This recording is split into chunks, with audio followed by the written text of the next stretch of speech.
actually take a test to prove this positive impact, and they're held to a legal standard for it. And this is a test that's actually accessible to any business out there.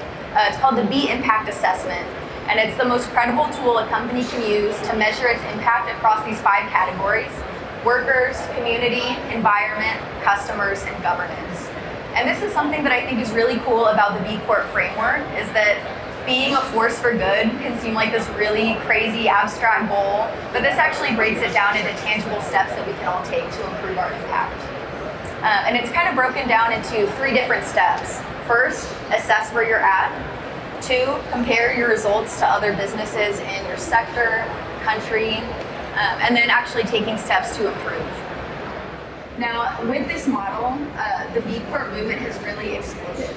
A lot of people are, like I said earlier, voting with their dollars for the kinds of businesses that they want to see in the world. And here are a couple statistics that really illustrate that impact.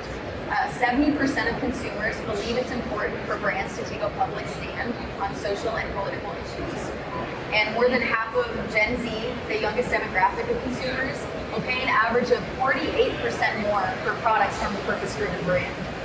This is really incredible to see because consumers nowadays, as we all know, are just more empowered with so many choices out there in the market. And this is a great way to differentiate your brand